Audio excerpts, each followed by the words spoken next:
Hello everyone. So in the last few videos, we looked at the area problem and the distance problem. And we saw that with the area problem, for instance, the problem was to find the area underneath the curve y equals f of x from a to b. And we said the strategy should be to split AB up into a bunch of smaller subintervals. They all have the same width. On each of those subintervals, we approximate the graph by a rectangle. The height of the rectangle is then the value of the function at some point in the little subinterval.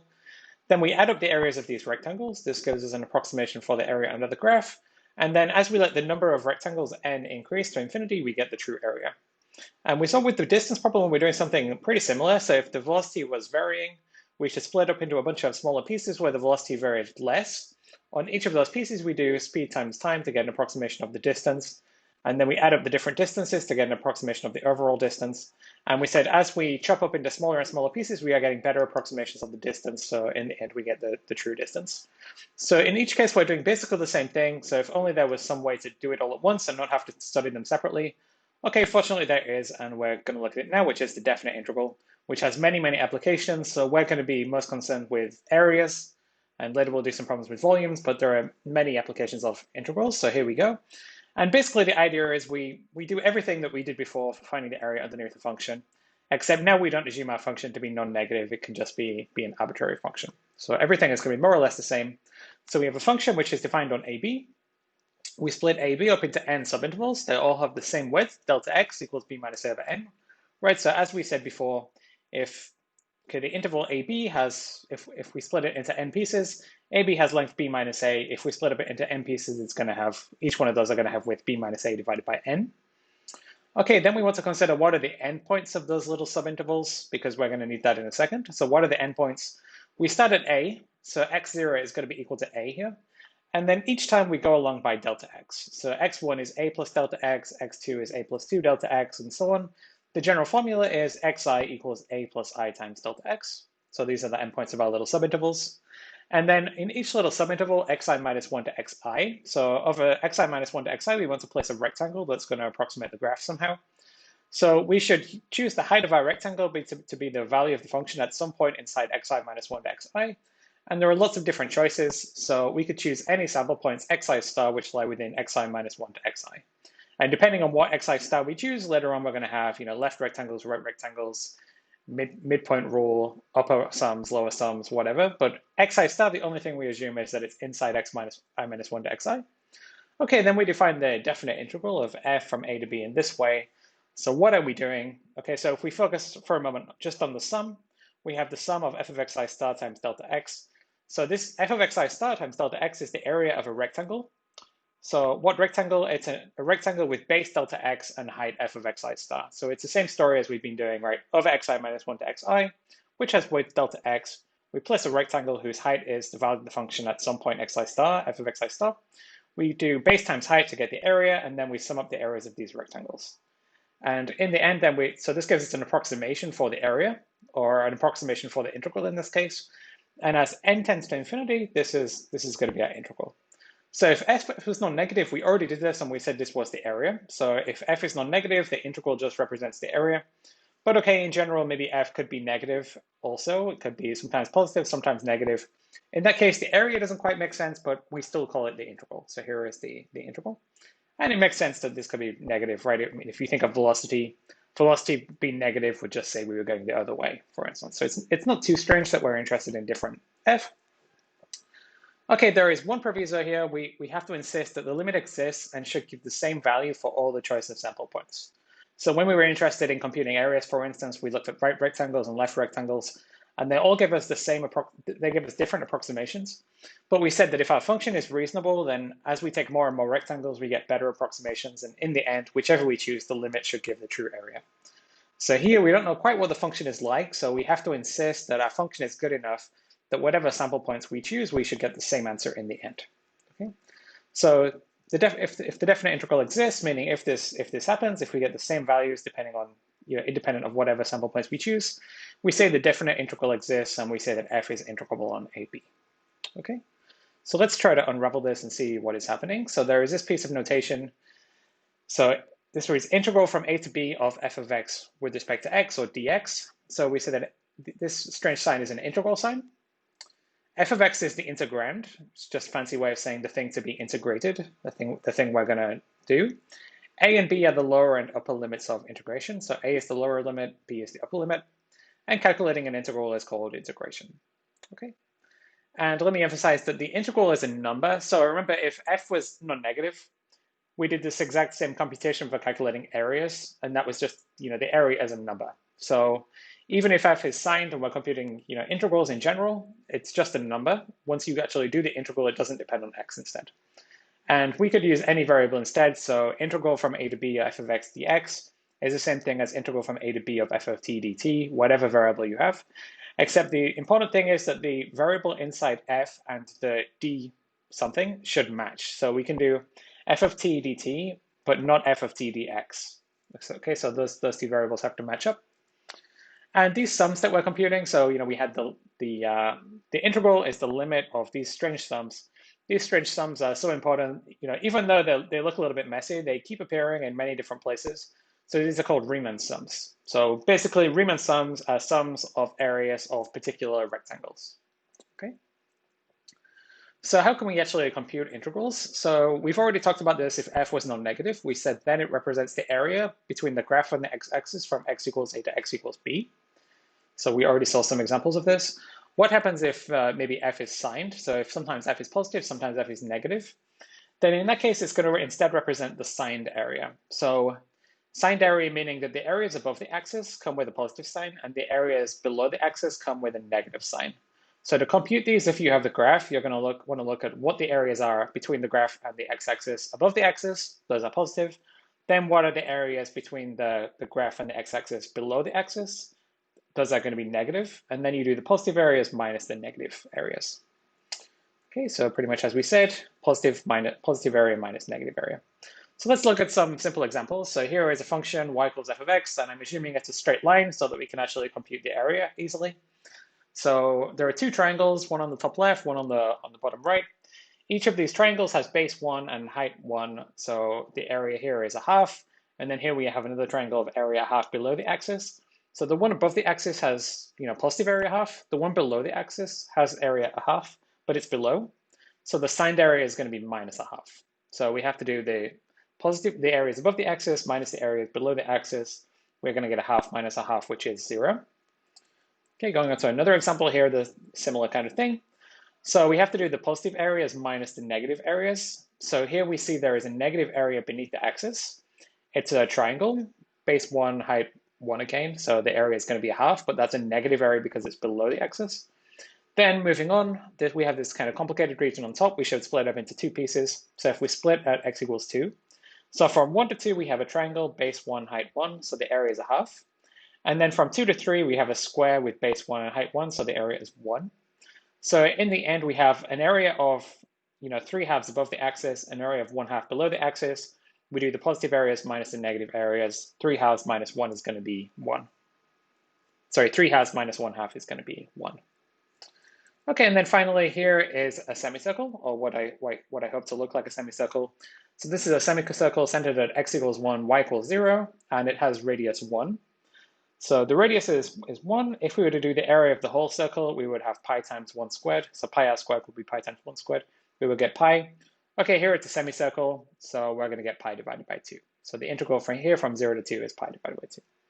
Notice, for instance, just as an extra example, if here we were only to go from 0 to 1, then we would compute instead the area from 0 to 1. Then we would have a quarter circle. So we would have area pi divided by 4.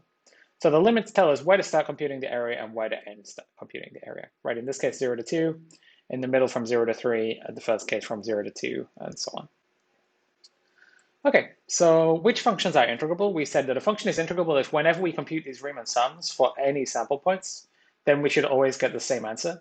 And it seems kind of a pain to check that for any possible sample points, we will get the same thing. And in fact, that doesn't work for every function. So it's not always true that if you run this procedure and you take any sample points you like, depending on the function, you get something different. But fortunately for us, this is only going to be with really nasty functions.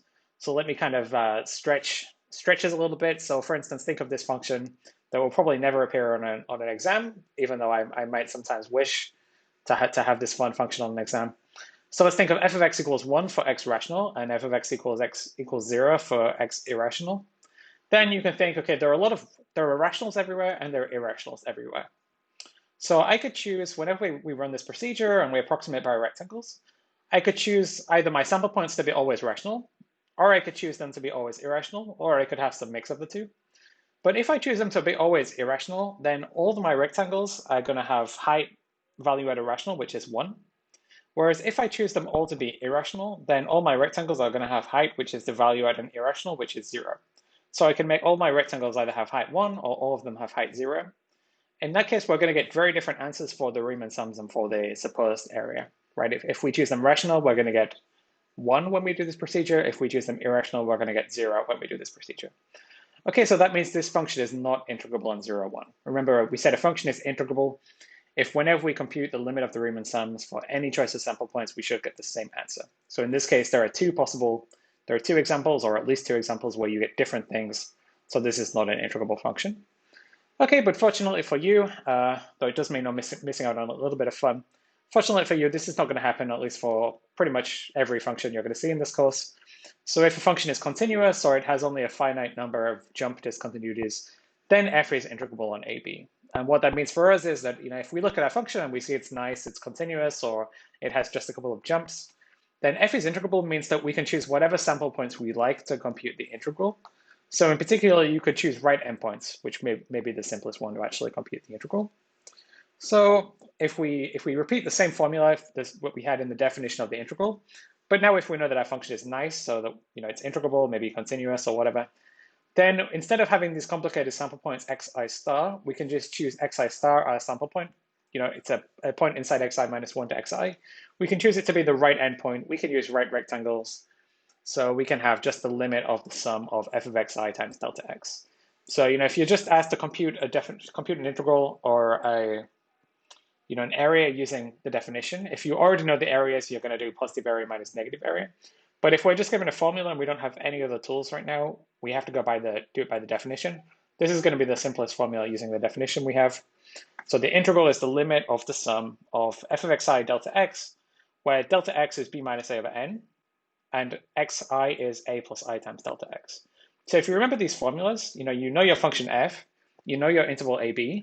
That means that you can compute delta x in terms of n. You can also compute xi in terms of I.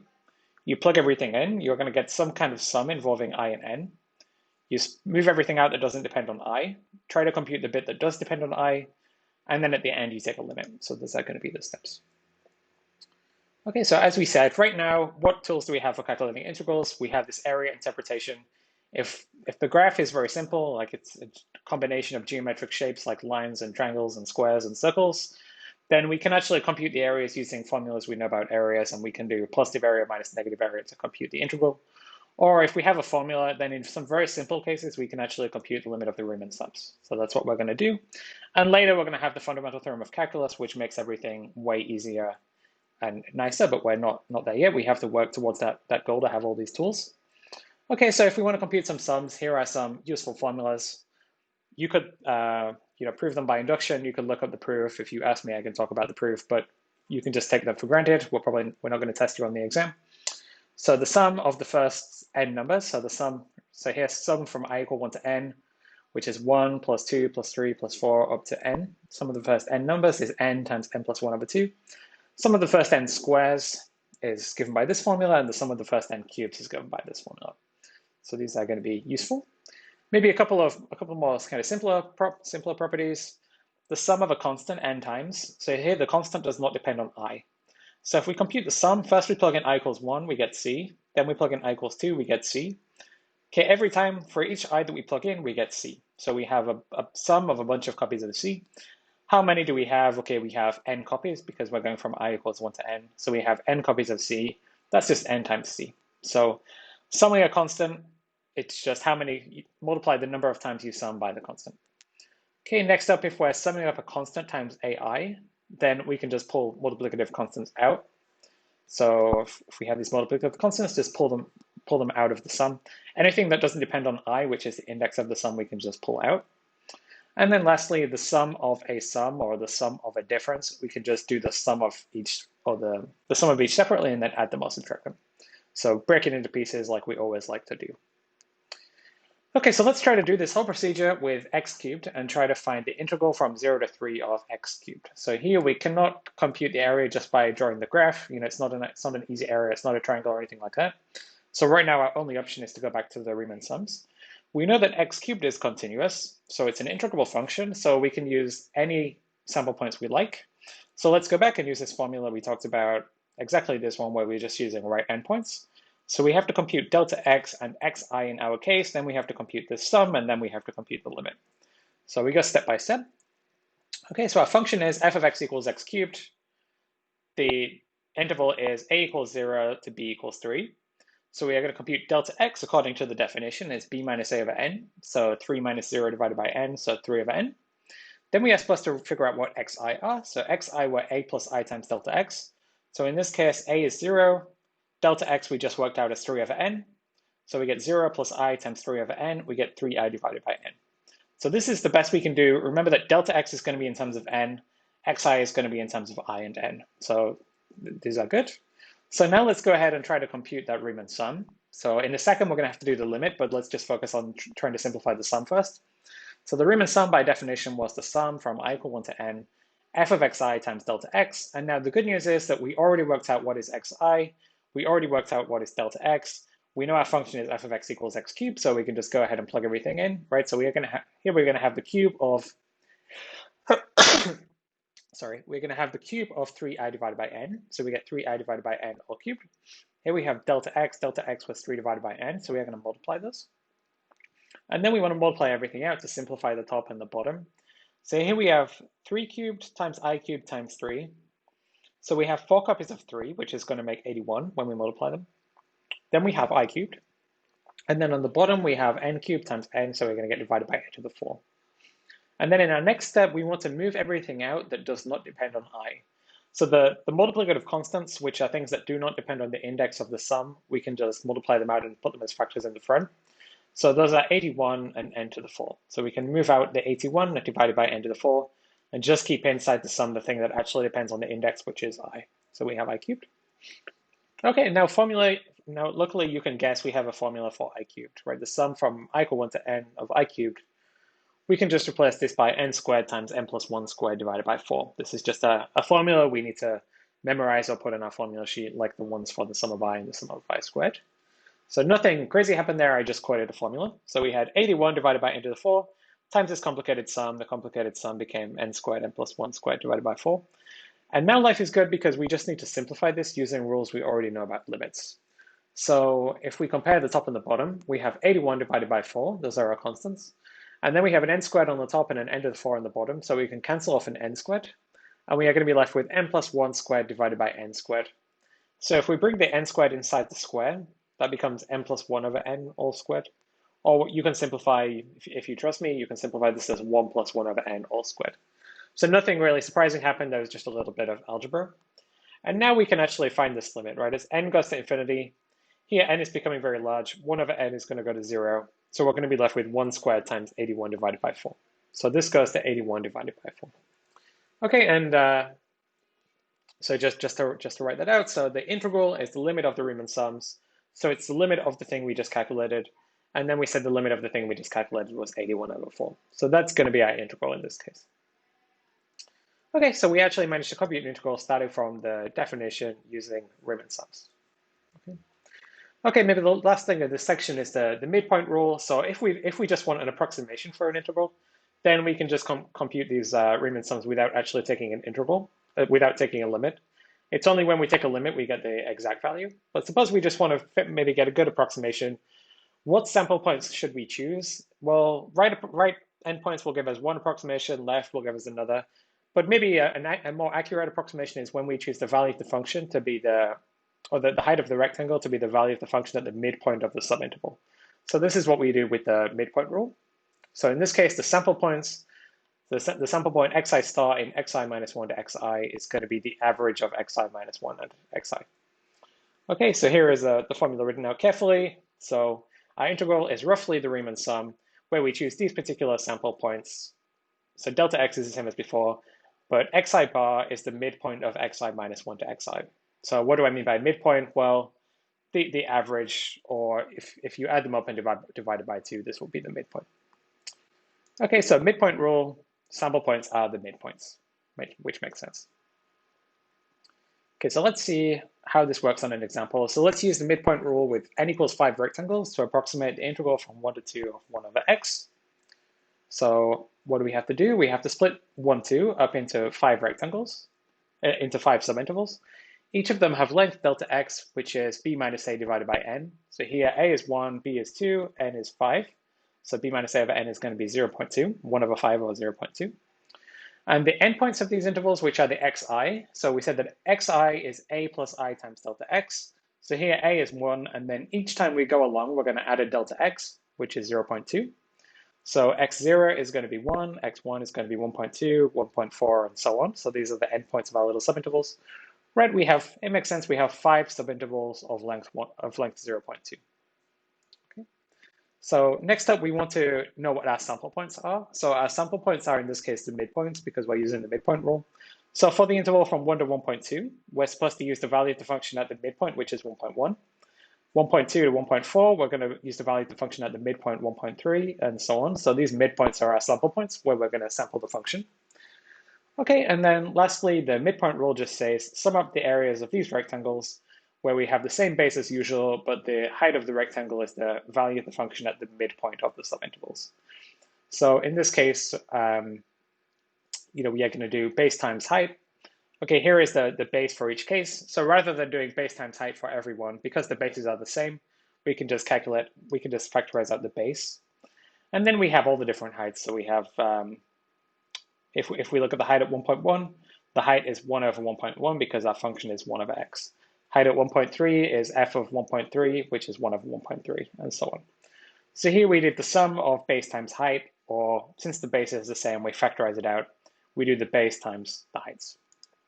Okay, so this was the midpoint rule. We are just computing the Riemann sum in the special case where the sample points are the midpoints. Okay, so that's about it for this time. So remember the definition of the integral. It's basically the same as we had for areas, except we don't assume that our function is non-negative. If our function has some positive and negative pieces, then we get the signed area instead. We have to insist that when we define the integral, whatever sample points we get, we should get the same answer. But that luckily is the case for most of the functions we'll see, like all continuous and non-negative functions.